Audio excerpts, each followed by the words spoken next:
Hi, this is the second tutorial for Let It Be by the Beatles, and we're going to learn a new strumming pattern that sounds a bit like this.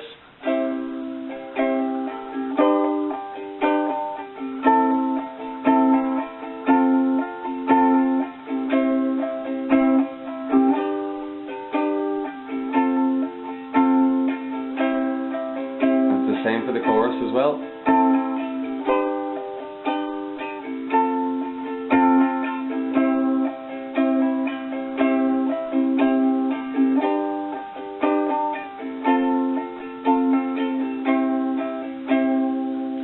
Alright, so if you remember, we had in the last video the strum pattern we were doing was 2 down strums per chord, and you're thinking of it as being on the first and the third beat.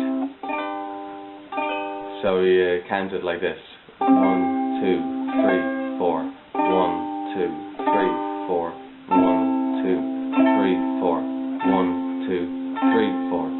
So you hear how the way it's on the first and the third beat. So now we're going to do pretty much the same thing, but we're going to have the strong beats on the first and the third, but we're going to be moving our hand in a 1 and 2 and 3 and 4 and pattern.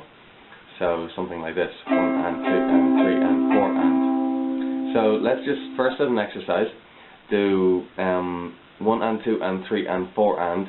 Just like that, like actually above the string, so you're not making any sound at all, but you're just moving your hand up and down and counting out loud yourself: 1 and 2 and 3 and 4 and 1 and 2 and 3 and 4 and. Okay? 1 and 2 and 3 and 4 and 1 and 2 and 3 and 4 and. And while you keep doing that, you're going to start putting in actual strums on the first and the third beat, and leave all the rest of them silent. So that should sound like this: 1 and 2 and 3 and 4 and 1 and 2 and 3 and 4 and. Yeah? 1 and 2 and 3 and 4 and 1 and 2 and 3 and 4 and. I'm just playing a C chord up here so we don't have to think about what our left hand is doing. 1 and 2 and 3 and 4 and. Try that a few more times. And it really helps if you can count it out loud yourself: 1 and 2 and 3 and 4 and.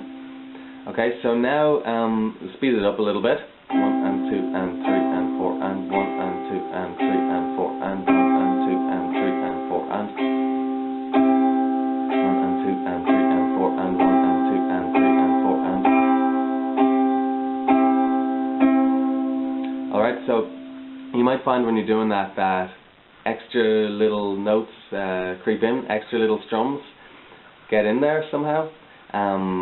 That might be a bit like this.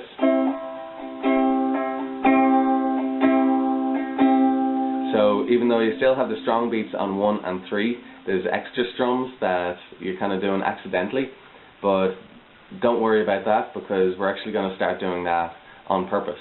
So we're going to purposefully make extra little strums that come in pretty much randomly, and they just make up a overall texture, whereas the strong beats, the strong strums, are always 1 and 3. So that should sound like this: 1 and 2 and 3 and 4 and 1 and 2 and 3 and 4 and 1 and 2 and 3 and 4 and 1 and 2 and 3 and 4 and.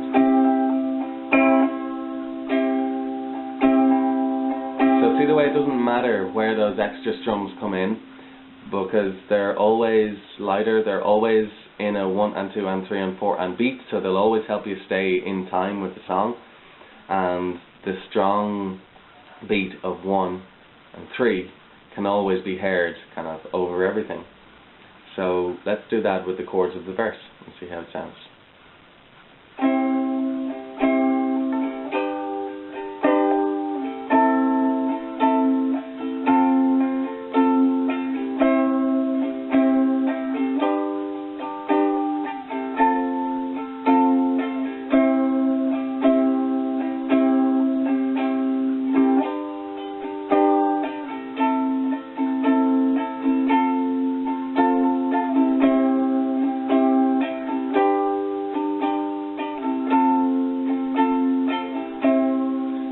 Okay, so bear in mind I'm not paying much attention to where those extra strums come in. I'm not calculating it. It's just happening. I'm just letting my strings, my fingers, go lightly above the strings and do the stay in time, and when they hit, they'll make light little strums, and it'll always be in time, and it'll sound good. So let's do that with a verse and the chorus of the song. Okay. And in my hour of darkness, she is standing right in front of me, speaking words of wisdom. Let it be. Let it be. Let it be. Let it be. Let it be. Whisper words of wisdom, let it be. Alright, so keep practicing that, and in the next video I'll show you how to play this piece.